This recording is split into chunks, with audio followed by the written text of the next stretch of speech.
And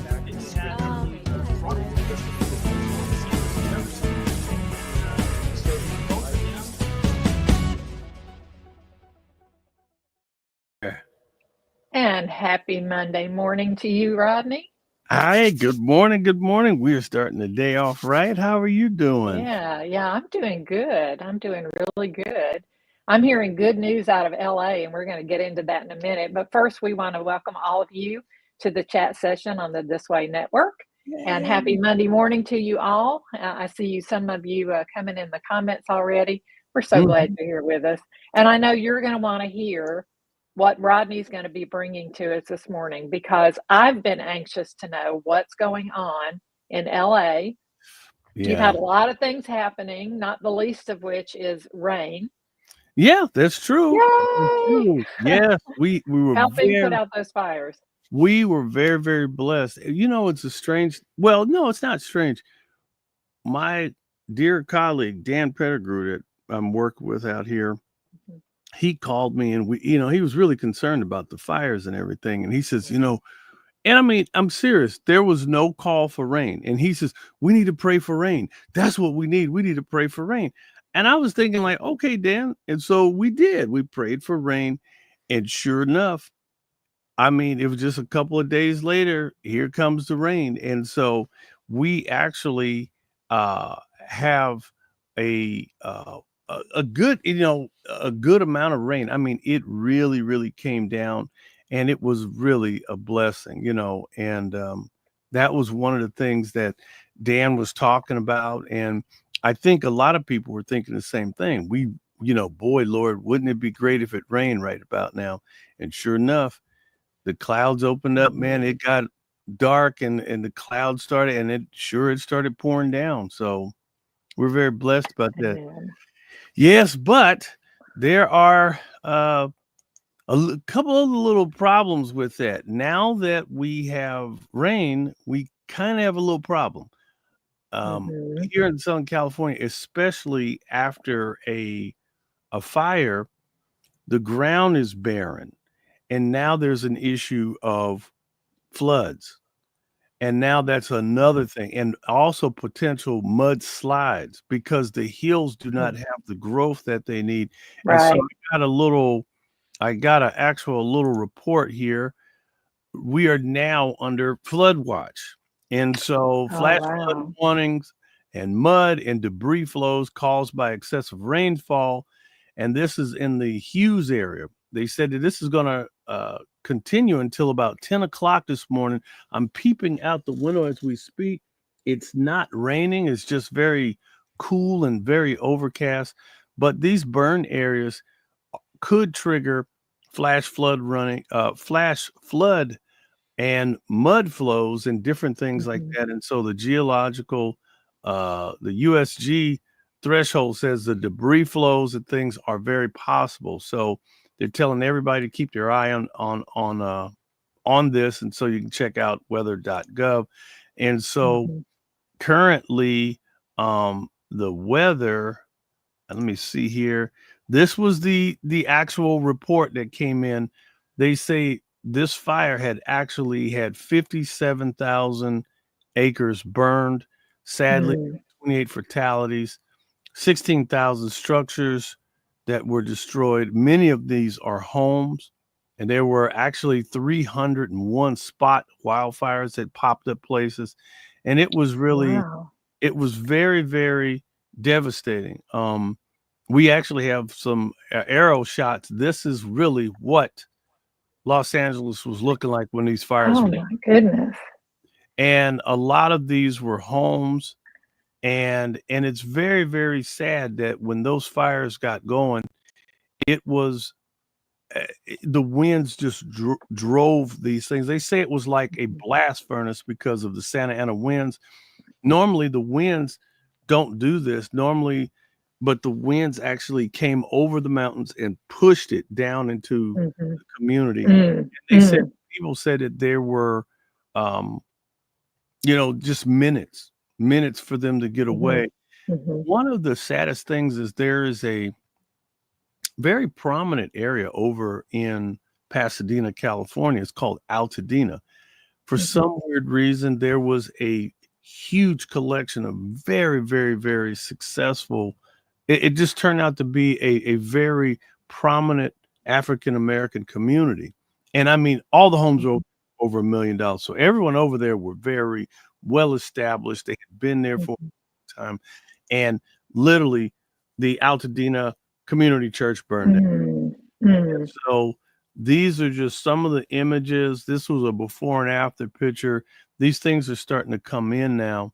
And sadly, you know, when the fire started, you know, I want to go to Matthew 24:24. Jesus said, for false Christ and false prophets will arise and show great signs and wonders to deceive and possibly even the very elect. What you're looking at, this is a generated image. A lot of people thought the Hollywood sign was on fire. This is a fake. And this was the type of things that happened in the middle of this catastrophe. People were generating stuff and putting stuff online like this, and it created such a hysteria because people were like, oh my goodness, things are burning. And it really wasn't. And you know, Rodney, I'm glad you put that up there. And I wanted to, would you put it back up there one more time? Yes, ma'am. Yes, ma'am. So I want to point out, as real as that looks, notice how many D's there are in Hollywood in that sign. That's a telltale sign right there. Now, there are some that are much better about faking it. But I kind of think that maybe part of the reason people chose this to do that, Rodney, you can take that down now. Yeah. I'd rather see your face anyway. I think it's because for so many of us who have never been to LA and all we really know about is, oh, LA, that's where Hollywood is. And we've seen the postcards and the pictures of the iconic Hollywood sign. And I know that was one of the first things that I thought of. I kind of felt like, oh, wow, if that Hollywood sign burned down, I would feel like something monumental had happened, even though there's far worse things than that sign burning down. You know, your brain knows that, but in your heart, you're kind of like, the one iconic image that I know of as being LA and Hollywood, if that burned down, I would feel like something catastrophic had happened to LA. And this is kind of catastrophic, but I want to help people understand the real scope of this. So this is not a small event, but LA is huge. It's huge. And this is really just a percentage of LA that has been directly affected by these fires, right? You're absolutely right. And so in the Pacific Palisades, again, this is kind of where it got started. And the strange thing about this is these fires, it's sad to say that the fire captain said that there were ambers. He actually held a piece of amber and it looked like a size of a charcoal brick. Literally, he says the winds were so strong, it was carrying these huge pieces of wood and literally planting in places and wedging into houses and starting other fires. And then when they started going, the wind was just, it was like a fan, and it was like throwing confetti in front of a fan. And so sadly, you know, we could only hope that this was a natural thing, that other people weren't setting fires, and they don't know. They haven't gotten to the bottom of it. And now they're saying that it could be a problem from the power utility, that they didn't shut off the power because, and you don't really want to go there, but a lot of people are trying to figure out really what caused this fire. And we actually have a report. This is a current news report that just came in, and they were talking about, as I was mentioning, it has been raining, and this is what they had to say about the potential of floods. Crews in Southern California desperately digging trenches as the fire-ravaged region now prepares for a new threat: flooding and mudslides. The fire basically causes it to be a lot more susceptible to erosion. This group of National Guardsmen were called to help fight the fires. Now their team and LA County Public Works are creating giant ditches to hold water as Los Angeles County braces for thunderstorms and heavy rain. Much of Southern California is under a flood watch through Monday afternoon. The National Weather Service tweeting the threat is high enough to prepare for the worst case scenario. And while the rain is much needed for these areas scarred by wildfires, the ground is so dry that even a little bit of water can cause a lot of flooding. There's nothing left holding the soil in place. So even one drop of rain will come down 7 times faster than it typically would have prior to this fire. Over a 16-day period this month, firefighters say they've battled 10 different fires. The most destructive, the Palisades and Eaton fires, which combined torched more than 40,000 acres. That water comes right into the communities that were so devastated by these tragic fires. Even for homes that were spared by the fires, those houses could now experience flooding, which could cause a whole new issue for homeowners and insurance claims. Flood is not covered by your basic home insurance policy either, and a lot of these people are not located in an area where they would think they might need a flood policy. I'm Jen Sullivan reporting. Wow. Yeah. So Wow. now you're seeing that how serious this is, because the potential for flooding in certain areas, because as they said, there's no vegetation to kind of hold it. And how old is that sign, Rodney? Oh, the Hollywood sign. Oh my goodness, boy, the Hollywood sign dates back. I believe that Hollywood sign goes almost back to the pre-60s. I mean, it goes way, way, way. Definitely. I actually looked this up because Yeah. she asked that. So thanks Yeah. for the question, Carrie. So it was erected in 1923.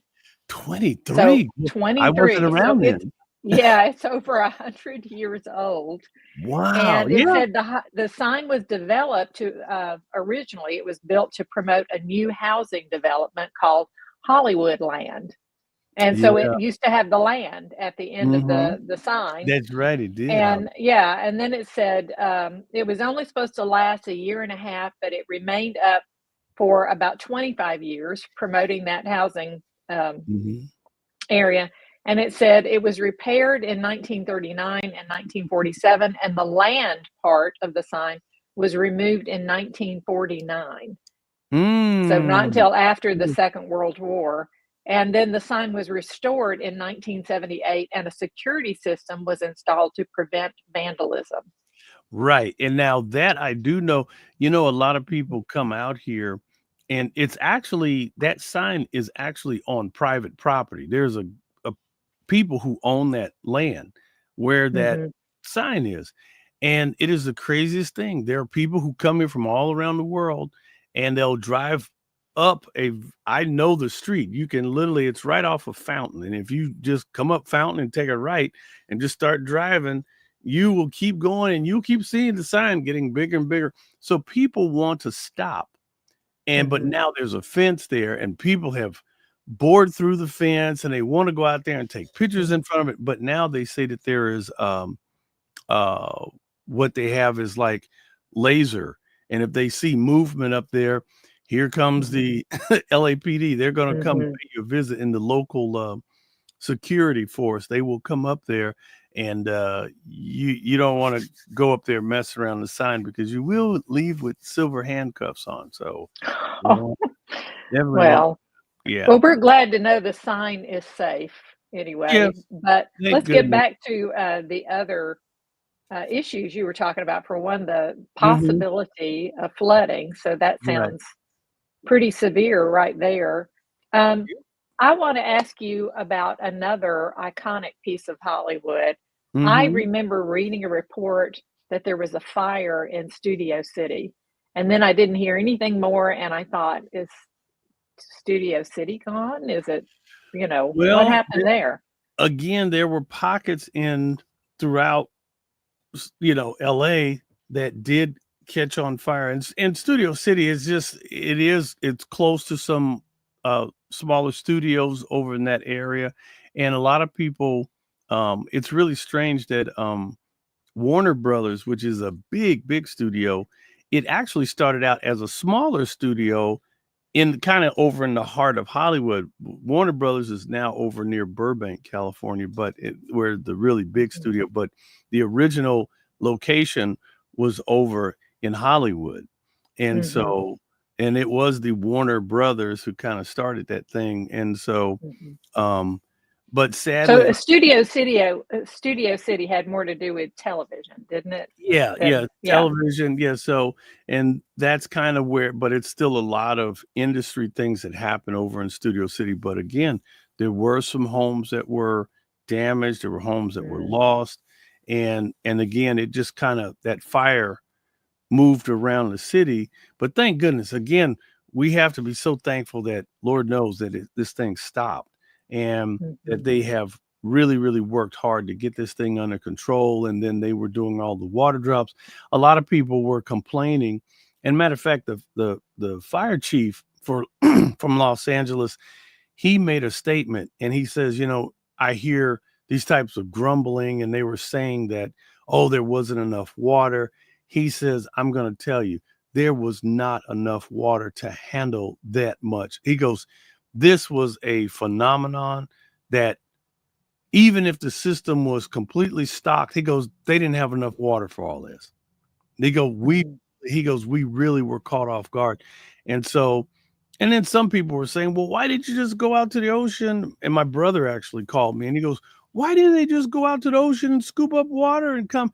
I was like, Kenneth, you're asking me a question that I don't know. I said, but, and to some degree, they did go out and get reservoir water from different places. And so under the circumstances, there were very high winds. There were a lot of complicating factors that went into this. And so I think the high winds at the beginning, I mean, they were so high is what I was hearing, like 100-mile-per-hour gusts and so forth. right. And you cannot take helicopters out in that, you know, and Right. expect to And have a good outcome. So And yeah. if you notice those fire retardant planes, those are not little dinky planes. Those are things are like, I mean, they are huge. They're like passenger sized planes. And could you imagine having a load of water, the weight of water, and high winds, and you're having to hit these banking turns with this thing? Very dangerous flight conditions. And so to all of the first responders, they're very brave. The people in the helicopters, the firefighters, the volunteers, the police, everybody that were a part, and even the brave residents who worked so hard to try to get out of harm's way.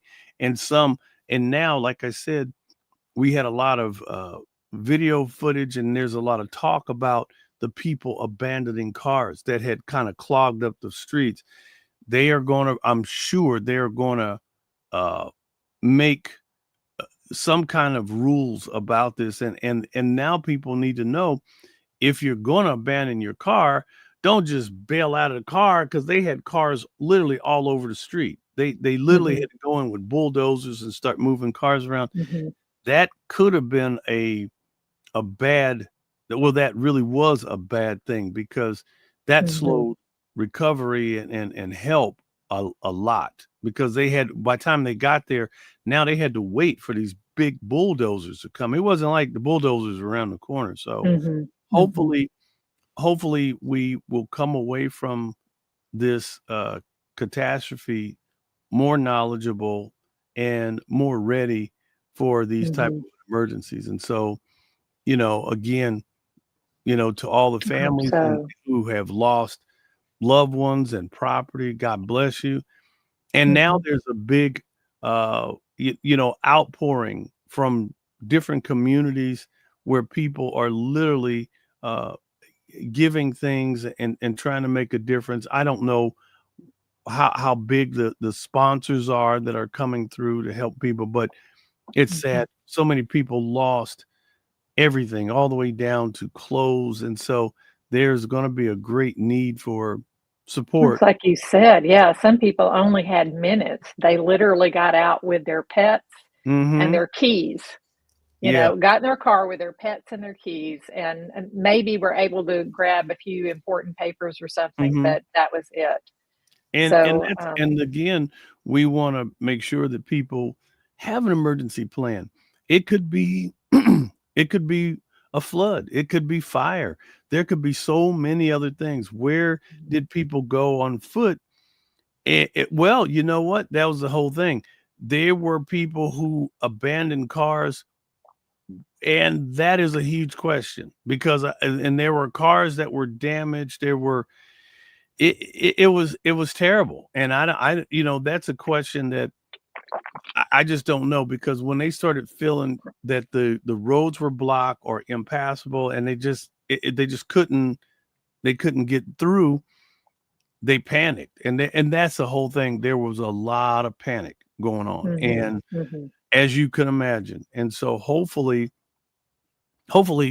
again, we will come away from this with a better plan of how to get ready and actually be prepared, because here in California we have earthquakes and we have other little catastrophes that can pop up at any time, and this is a lesson for the whole nation to learn. This isn't just for us.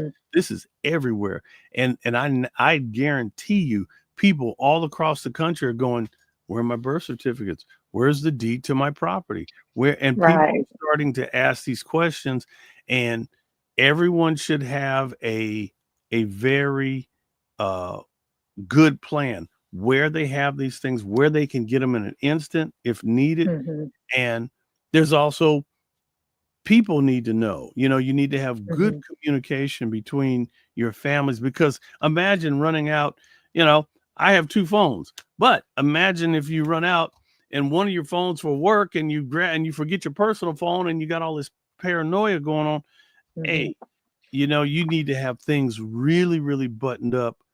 Yeah. Or you don't have a charger. Or you don't have a charger. Yeah. Just there's so many things that go into that, and there are plenty of places where you can go to get a list of here are the things that you need to put. Y'all just Google it. I'm serious. Just Google it. It's out there on the internet. Here's the list of things that you need to have in what they call a bug out bag. If you ever had to bug out at the last minute, you could literally grab this bag and go. Right. And some of that, okay, that's a good question. Can a fireproof safe withstand that type of fire? Yeah, believe it or not, they have things that can withstand that. And again, a quality fire case, it may cost you, close to $150, $200 or something like that. But again, that's the type of thing that you need. You need all your passports and all your critical documents inside a fireproof case. So all you have to do is grab it and go. And, it's better to be able to get out safely than to worry about things. And I know it's so hard to replace the memories, but there are certain people, they had to make a real hard decision, and they're like, I don't have time for this. I need to get out, because that fire came so fast. People had to literally run for their lives, and thank goodness that they did. And sadly, there were many people who, their pet, they just did not have time, and so many pets were lost. And so there's a lot of sorrow. There's a lot of sad people between just the loss of life and property. It was pretty monumental, but thank God we're all here together, and hopefully the prayers and the help will avail much for those who really, really need it, because and thankfully I wasn't directly impacted by it. I was close, but there was a fire that did start in the area that I'm in, and thank goodness, it's just we have to learn from these things by being prepared. And that's all I can say. I really, So I was looking at those stats you put up before, and 301 wildfires that they're dealing with. And I can understand it when you talk about those embers blowing over, and especially big ones like that wind could carry it that far and then drop it somewhere, and it would start a fire with the conditions being so dry. So, and Rodney, let me give a few, I'm sorry, I keep interrupting you, but let me give a few stats here so that people understand a little bit what the scope of this is. LA, this is from Wikipedia. Yeah, LA Mhm. covers 469 square miles, according to Wikipedia. Okay. Mhm. Mhm. So I did some looking. The last time I had looked for how many acres had burned in Mhm. Los Angeles, and I thought, well, how many acres are in a square mile? Mhm. There's 640 acres in a square mile. You're right. So Mhm. if 40,000 acres burned, that's 62.5 square miles. Now, that seems like a lot of area Mhm. until you compare it to, well, LA is 469 square miles. So I'll we're tell you. talking, yeah, it's still a significant amount of area, but Mhm. most of LA is still there. We're happy to say. Yes, you're right, but I tell you, a lot of people, unless you've actually traveled to LA, I remember when I first moved to California, I was 19 years old and I was fearful of I drove, I knew where I was, but I was just kind of fearful because LA seemed like, oh, because I lived in Long Beach and I was like, and the valley was even worse. And so one day I gassed up my car and I said, Rodney, you have to quench this fear because I had a legitimate fear of being lost, because there's a Mhm. lot of very complicated freeways. If you don't know what you're doing, you can really get lost. And so I drove into LA and I saw interchange and I just took it. And I said, I'm going to find my way home. It was a 200-mile trip. Oh, I drove out a tank full of gas, but I Wow. finally figured out LA, if you kind of look at it and you kind of cut it into 4 quadrants, you know, Long Beach is here, and then the coastline is to your right. And so I just made this big, gigantic looping circle. I went through the valley and I realized I had to come back. And it was an all-day trip. But once I Mhm. figured it out, and then I looked at the map, I was making notes and I'm literally driving and scribbling notes on a notepad next to me.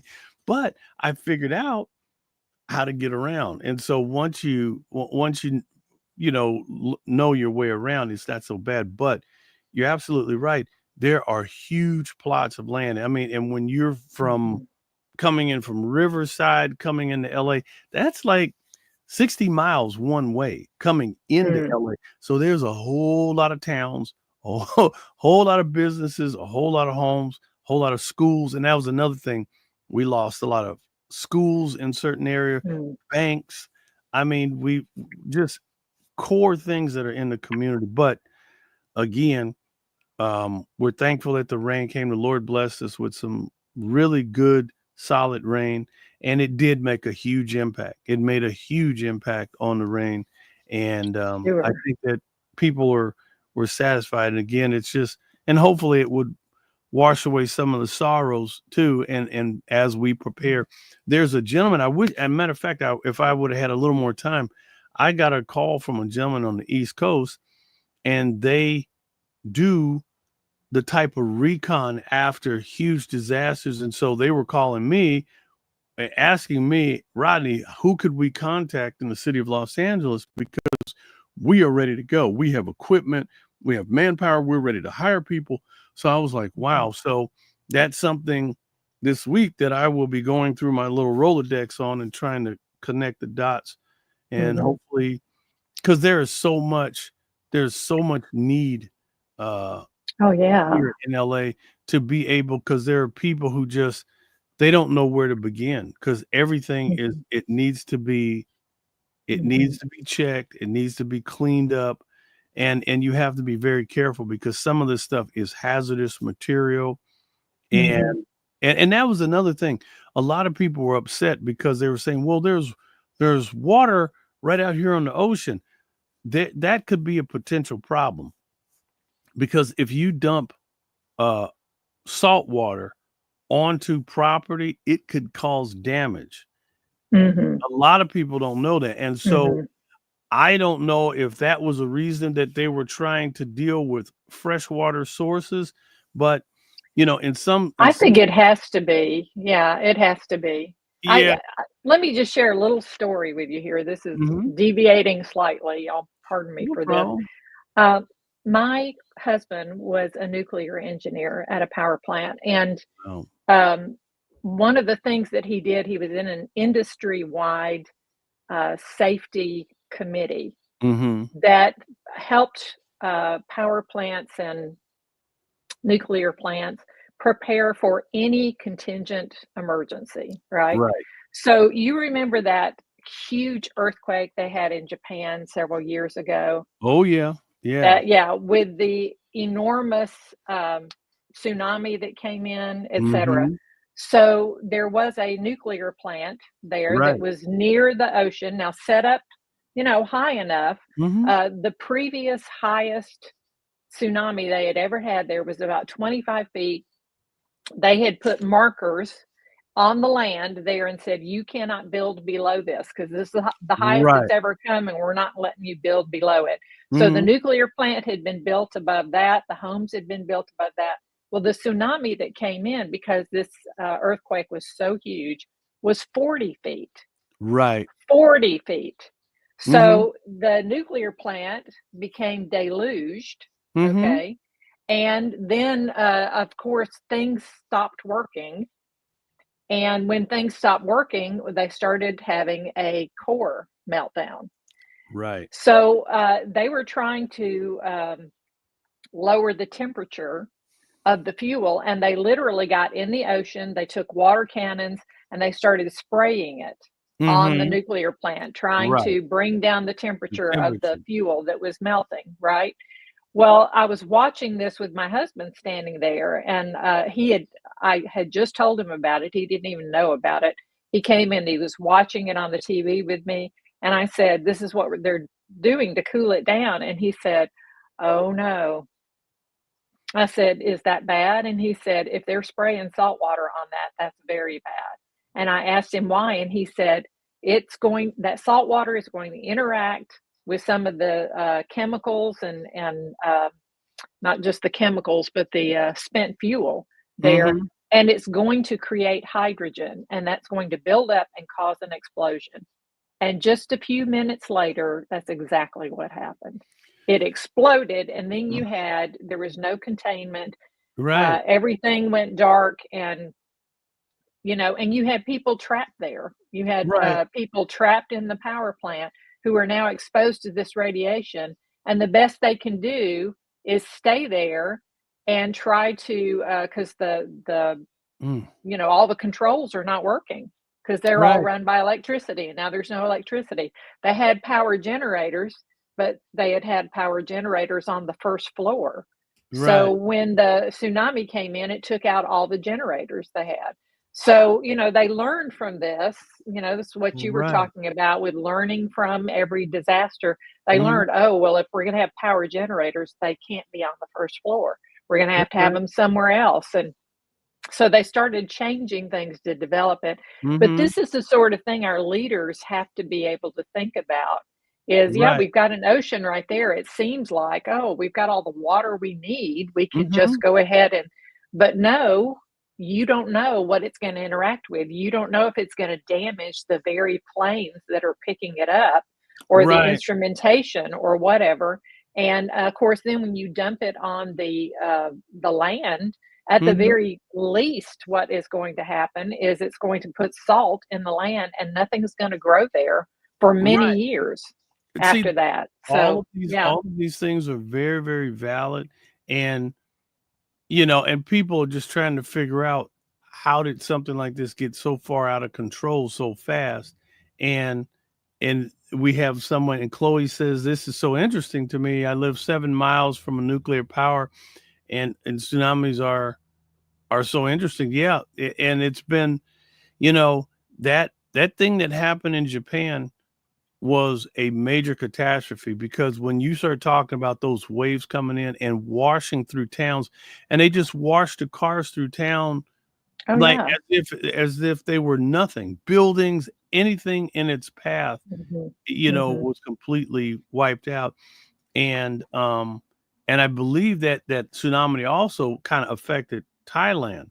I had a Hmm. friend That was a who different tsunami. There was a Yeah, different it was a different tsunami, but yes, there different was one. tsunami, but the Yeah. one that happened in Thailand, I had a friend that was actually in Thailand. And do you remember they had there was video of it coming into this beach area where everybody was out on lounge chairs and they had all these gazebos and different things out there. Well, that was a very kind of like it was a hotel, but a restaurant and everything. And it was a very popular restaurant where everybody wanted to hang out. My friend and his brother were there, and they were on the backside of the island. And his one brother kept saying, "Hey man, let's go to that place. They got really great seafood. Let's go down to go over there." And the one brother kept telling him, "No, no, we don't need to do that. Let's just stay where we are. I don't feel like traveling over there. Let's just stay here." And the other brother kept telling him, "Let's go, let's go." And he said, "No, I don't want to go. We're going to stay here." And it's a good thing that the one brother said no, because they would have been sitting. He told me, he goes, "I would have been sitting right there," because he had a favorite seat that was like the restaurant, and you were right on the water, and they would serve you. They'd bring you your food out right there. And he said, I would have been sitting right there when that thing came in. And they said that tsunami came in at 120 miles per hour. So when you saw it, it just looked like the ocean was rising, but it was coming. And by the time you realized that that thing was getting close, it's coming at 120 miles an hour. By the time you jump up and start running, it would just come in. Mm-hmm. And so, there are, I remember, I just saw this recently, a story about a girl who in school had been learning about tsunamis and what happens right before you have them. right. And then she and her family were vacationing in Thailand when that one came in. And she said, I noticed that all the water went out. At the beach. That's right. Yeah, it goes out first. And she said, and even before that happened, she had been noticing, I think she was saying something about the water turning foamy, like really foamy or bubbly, or I don't remember what it was she said. I'd have to look that up. But anyway, she noticed that and she was like, "Oh no, I learned about this in school. There's a tsunami coming." And she told her family, and they kind of, and she was like, "I'm getting out of here." And she started going, and then her siblings started going with her, and eventually her whole family left. And she was like, "We have to get to high ground. We've got to." Right. And she literally saved her family and a lot of other people just because she knew that and got out of there before the water hit. And another thing is they say that which is really incredible, and God has made everything with his spirit, of course. But they say that when catastrophes are coming, they say one of the best warning signs are pets. If pets start acting crazy, pets know that earthquakes are coming. They know, they have a sense. I guess they can smell fire and different things way beyond, the humans can. And dogs and cats will start panicking, and if you see your cat panicking or your dog, you need to kind of say, "Hey, what's going on?" And you need to start doing some research and figuring out what's going on, because something very well could be coming. And again, what we're talking about is about being prepared. And again, you always have to think about your little pets and things like that, because if you do have to leave in an emergency, you want to make sure that you can grab and Chloe was just making a mention of that. All of the animals they do run the high ground, and it's really haunting. Yep. She said the reason they could feel the changes is the electromagnetic part of the earth. That's what they can sense. Interesting. Those changes there. So that is very interesting. Yeah. So Rodney, let's circle back around, because you started talking about the evacuees. We had talked about the people who literally had to leave with nothing but their car keys and their pets, and sometimes couldn't even get their pets out. So as an evacuee, what is their experience? Where are they going to go when they have fled their homes and they have nothing? And well, what? I talked to several of my friends, and they were at families' homes. They had, when they left, they went to friends, they went to families, out of town. I mean, I had a friend that was near Altadena where the fire did all that damage that I showed you the pictures of. Pasadena is close to Altadena. Her home was spared, thank God. But she said when that fire got started, she said it was like 2 blocks away. So she was able to get her dogs, get some paperwork, grabbed a bag of clothes, and they fled. And they went to Palm Springs. So apparently she had friends or relatives in Palm Springs. And Palm Springs from Pasadena is over 100 miles, I would say, close to about almost 100 miles away. So she left and went to her family's house and just had to watch the news and worry. And that must have been a terrible feeling. And so for a couple of days, she just had to wonder what was happening, because all of her neighbors, they all fled too. So they didn't have any answers. So after a couple of days, what happens is you have to kind of show residency, be able to show proof that you live in this area. And the police are very suspect. They don't just let anybody in, because you got really sad and evil people that would go in and start stealing stuff, anything that wasn't nailed down. So she went back, and thank goodness she found her home in one piece. But there are schools, there are churches, there are emergency facilities that open up in these times of trouble.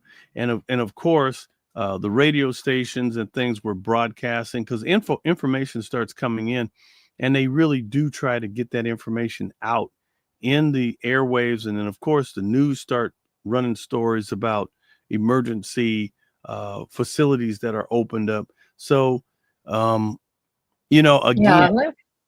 let me, there's something I want to put out there. Sure. What you just told us, because we went through something here. We don't have very many, big natural disasters here, but back in 2011, we had 5 tornadoes hit our county in one day.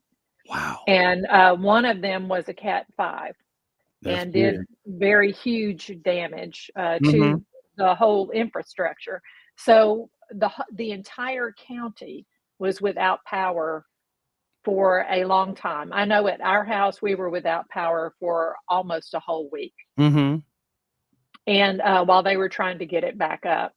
So what I remember about that was that we didn't have cell service because it had taken down some of the cell towers, et cetera. And we didn't have a way to get information because it wasn't like you could text people or call them or whatever. Right. And what we found so valuable was to get on the radio, and listen. And for people who could call into the radio, some of them did and ask questions. But on the radio, you could get all the information about where you could go locally, if there was a shelter, where you could go to get food, who had power, or what the power company said about power being restored, when it was coming back, that sort of thing. So, and I wanted to let people know as well that there are radios you can get that are crank powered. That's right. You can crank them up. And they will last for about an hour until you crank them up again.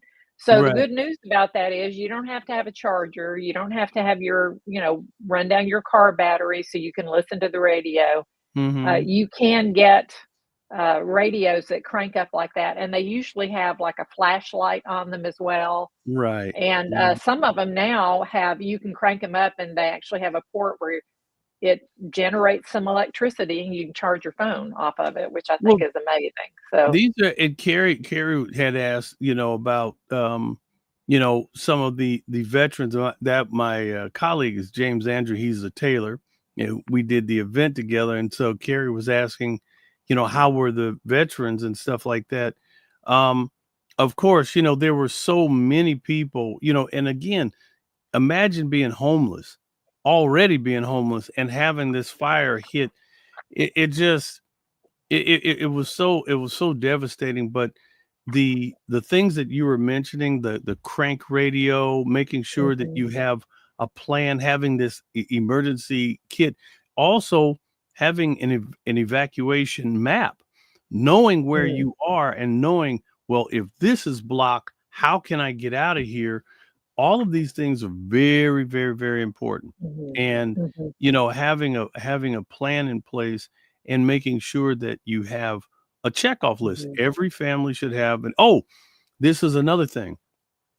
This is something I also learned that during an earthquake or a catastrophe, if the phone lines go down, do you know they say the lines that go down are the local phone lines, but if you need to reach somebody out of town, if you're calling an a area outside of your area, oftentimes you will be able to get a message out if you're calling out of your area. And so sometimes the local phones in your area may go down, but if you call a different area code, so it's good to actually have a friend or a contact point where you could call somebody out of your area and hopefully, if your people say, well, something's going on, I'm going to call our cousin that might be out of state to see had anybody checked in. And so you have to have Mhm. plans like that and That's really a good idea.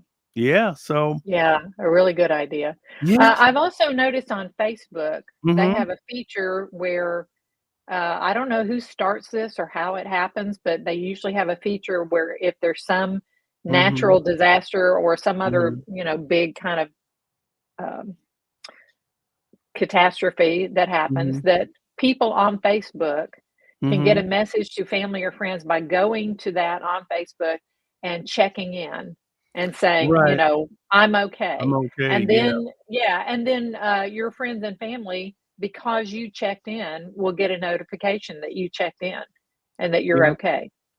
All of these things are great things that we all need to think about ahead of time because it's hard Mhm, to think of all of this stuff and try to prepare at the last minute. And especially, you mhm, have someone banging on your door or you're getting an alert to your phone that you need to evacuate because that's where I got an alert that popped into my phone too that that was giving warnings and things and I was like, gee whiz. And so but thank goodness, like I said, that you know, this was a situation that was very bad. Thank goodness that it did not get any worse than it already did. I mean, mm, because mhm, that thing could have burned, and thank goodness that the winds kind of lightened up just a little bit. I mean, it did lighten up a little bit, and mhm, that helped. And of course, people were. And another thing that I did want to bring up a lot of people kind of were concerned, but they do something called a controlled burn. They will, if a fire is in a particular place, they will get ahead of it and burn an area, or if they could mhm, keep that under control, they'll set another fire so that by time the fire gets to it, it runs out of fuel. mhm, And mhm. so I did see, but I also did see mhm, something several places in the news. People were talking about that and saying that um, they were very upset because there were some regulations or laws in California where they didn't allow them to do that. So it hadn't happened for years that they had done any mhm, brush control or done these controlled burns. And therefore, mhm. when a fire did happen, it made it so much worse and easier to spread. There are gonna So, be there are gonna be a lot of changes, and they're going through everything from good. city, state, and federal. There's a lot of questions that are being asked, and they're doing a Mhm, lot of research and trying to figure out who could possibly have had anything to do with this. And so it's kind of bad, but the mhm, money is in the trillion, billions and billions and billions of dollars, if not trillions of dollars in damage, because mhm. by the time you start adding up all the claims and everything, it's going to be pretty monumental. Pretty Well, much. yeah, and not just what was lost, but also the, potential economic impact, those businesses that are no Mhm, longer there, people who have no place to go or even if they've got a place to go, mhm, uh, a lot of people, I think, are gonna end up saying, especially if they find it very hard to rebuild because they can't mhm, afford to or they didn't have insurance, and that was another thing, a lot of insurance companies had pulled out of California before Yeah. the fires ever happened. Um, Mhm. and I think some of them felt like, oh, we can see the handwriting on the wall. There's like a potential disaster just waiting to happen here, and our companies will fold if we have to pay for all of that. So we're just going Yeah. to pull out now, so we won't be there when that happens. So, Oh, and I wanna bring up a point. My colleague, had called me, and he had shared something with me, and he said, if you have a insurance and you were actually burned out and they start waffling on, uh paying.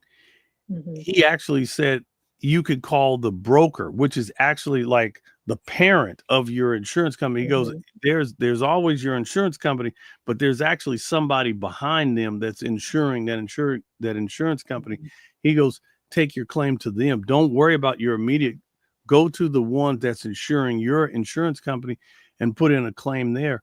And a lot of people didn't know that. And so mhm. there's some pretty heavy there's some pretty heavy stuff that's gonna Yeah. go on because people are trying to figure out where to pick the pieces up. And so again, Mhm. the businesses that you were talking about that were I mean, there were grocery stores and your typical laundry, Mhm. tailor shops and Yeah, all that drugstores and restaurants and, gone. all sorts of yeah, Gone. And there yeah. was a very famous restaurant in Malibu called Moon Shadow, and that had been there. It's right on the water, and this thing burned down, and a lot of the community were really, really hurt by that because Mhm. that was like Mhm. their local hangout, and they would go have breakfast or Mhm. dinner, and it's right there I mean, literally right on the cliff overlooking the ocean, and that thing is gone. And Yeah. so I'm concerned some of these areas are not gonna come back, and if they do, it will not be for a long, long while, and I think there will be some people, maybe a lot of people, who cannot afford to rebuild for whatever reason, mhm. and they'll end up leaving LA. Well, So, the and thing that will have its own economic impact.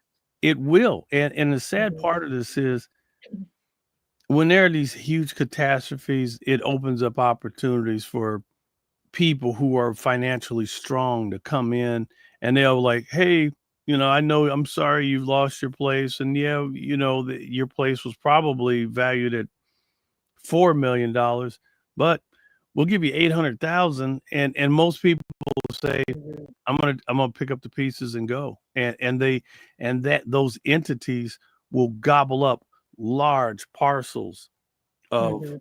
this land, pennies on the dollar, and Mhm. turn it into a windfall for them. And will it change the topography and the whole layout and landscape of LA? Oh yeah. I mean, Mhm. especially Altadena, especially over in the Pacific Palisades, this whole thing is the whole area is going to look like a new city. It's going to look new because, and Mhm. and again, there are opportunities for blessed people to come in and to make the city better than it was. Is it possible? Don't know. If you talk to the residents, nothing could be better than their hometown, of course, but Mhm. this is gonna have to be rebuilt. It's gonna have to be. You can The area that you were talking about, it would look like the desert in the middle of the city. Because I mean, once they clear all this stuff, it it's all it's mind-boggling. It really is. Mhm. And Mhm. when the cleanup process begins, the amount of space that is gonna be opened up. Wait till you see the aerial shots in the months to come. It's gonna be or a year from now. Once they get this stuff cleared off, it's gonna look so sketchy and patchy, and that because that's a Mhm. huge area Mm. that caught on fire, and all the structures were either heavily damaged, if not destroyed. So, you know, I just all I can say is that we're very, again, this is this is something that we've learned a huge lesson here in California, and I hope other cities and states are taking note, because this is something that it's going to make a huge difference. And now, there's some serious heavy grumbling from the community, Mhm. and now they're looking at the political leaders, and I'm thinking to myself that, you know, that's a tough position to be in when you are in politics. You know, there's certain things that are within your control. There's certain things that are just beyond your control. That's why, these acts that come in. So Yeah. And that's another thing I wanted to bring Mhm. up with you, Rodney, was Sure. I know President Trump made a visit to LA, He flew did. over the Pacific Palisades area, and I saw the news conferences and him sitting there with the mayor and the governor Mhm. and so forth, and talking about what needs to be done. And one of the things he mentioned Mhm. was he feels like FEMA, there needs to be a huge overhaul with FEMA, and or just get rid of FEMA completely. And he said, no, what we need to do is have the federal government send the money to the state and let the state administer it, and let the local authorities administer that, because they're the ones who understand what's going on the ground, and what needs to happen, where the needs are. They know their own people in their own area. And I Mhm. do think that that is a very valid point. Right. Um, and it, particularly in North Carolina, I Mhm. kind of felt like, yeah, that's what should have happened there. Yeah. But then I think about LA, and Mhm. honestly, with so much we're hearing about the possible, um,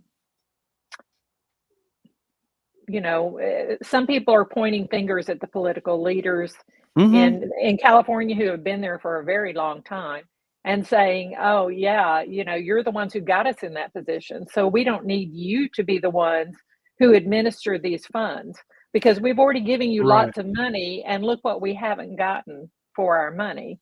Yeah. So I know some people Yeah. are a little nervous about that. I'm nervous for Los Angeles about that. I'm kind of like, yeah, I'm not sure I want those people to be the ones to administer that money, because they kind of help get them into Well, that mess to begin with. you're right, and so, but there are going to be organizations that, like for an example, a lot of people don't realize, um, one of the greatest organizations is the Salvation Army, and I had some dealings with them. Salvation Army, they've been around for over 100, and I believe almost like close to 160 years Mhm, that they've been around. And they're an international organization and nonprofit, and and relief, mhm, in their wheelhouse. But they the thing about them, they have a very high rating, and they had mhm, like it's almost like 80% of all the dollars that come in go out in services. And see, mhm, that's the difference. There's a lot of nonprofits out there that take, and they don't give that much out. And mhm, that's mhm, a problem. And so, matter of fact, I'm establishing the Rippey Foundation, and my plan is to work with at-risk youth, senior citizens, and veterans. And I want to be a solution. The more I get in, the more I want to do.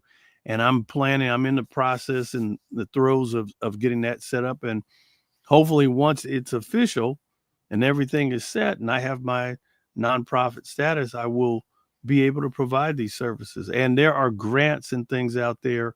And hopefully, that's another thing for people. I don't know, and I'm starting to kind of dig in. What is going to be part of the recovery? Will there be grant money available? mhm, How can people access real hard dollars to mhm, help them pick up the pieces? And there are some people who will mhm, need to be relocated.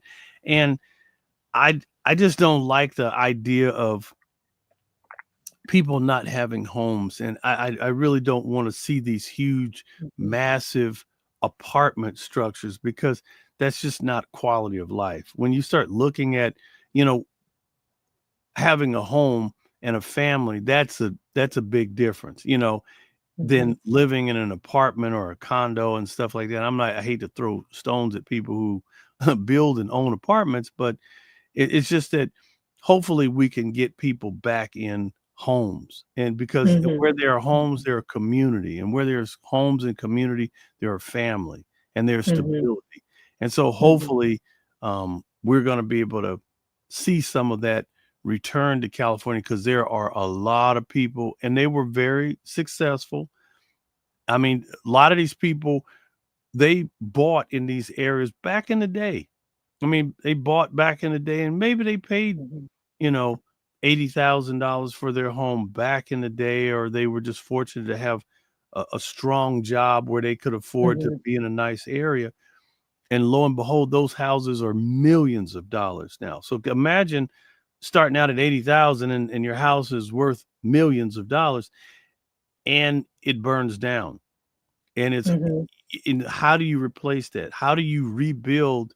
So again, Yeah, hopefully, and you yeah. and especially if you don't have insurance, which most I think do not, because the price of insurance just, Mm-hmm. got too crazy. Once your house is valued at $1 million, then Mm-hmm. you have to pay insurance that is kind of, based off of that price. I could But imagine. yeah, but so that could kind of price you right out of the market of even having insurance. And then even if your house burns down, now if you've got a mortgage on it, you still have to pay the mortgage, even though you don't have a house to live in. So there's that. There's nothing to pay off your mortgage. And Mm-hmm. even if you could rebuild, right away, your property value goes up. And Mm-hmm. now you're having to pay more in property taxes And just also because too, of, yeah. a lot of people, if you have a car, oftentimes if you're making car payments on it, that car payment, you have to carry full coverage insurance. If oftentimes if you're paying for, if you have a car and you're making payments. So there were a lot of cars that were wiped out in this thing. And Mm, so that's going to mhm, be a whole nother issue that has to get mhm, straightened out, because transportation is going to be a key part of getting people moving again, and not only mhm, just your typical transportation. There were people who had a lot of toys and boats and jet mm. skis and, oh my goodness, and classic cars and, oh God. And so I know some people, and I've been watching some videos from some people that I know loosely, and seeing they had pretty nice car collections and they lost everything. And I was like, oh. And Mm, so it's painful.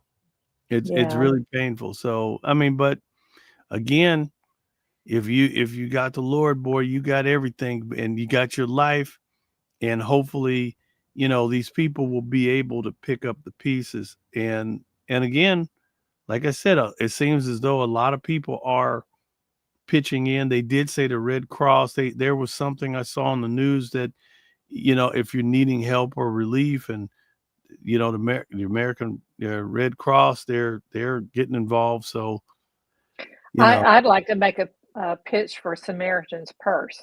mm-hmm, Everywhere they have been, the people that they're serving have mm-hmm, had nothing but good things to say about them, about how quickly they get there. I can tell you in that event we had back in 2011 with those mm-hmm, tornadoes that mm-hmm. all came in on one day. Uh, my house was one of the ones that was damaged by a tornado. Wow. And within 2 hours, there was someone from Samaritan's Purse at my door asking me if I needed a tarp for my roof. They were taking tarps around to people that had trees down on, and that's what we had.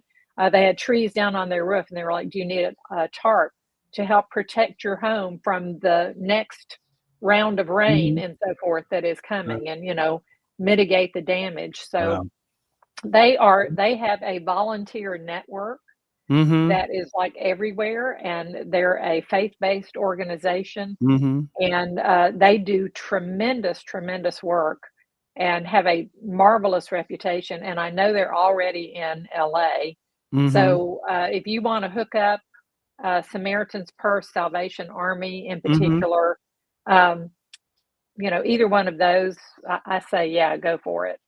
Well, I tell you, I appreciate, your questions and everything, and I know that we are going to be looking ahead and trying to see what is going to be next for the state of California and especially Los Angeles. And I'm going to dig in and do as much, fact finding as I can. And hopefully if I have anything interesting, I'll be able to bring it back to our viewers up there. And I appreciate you. And I think we're about out of time.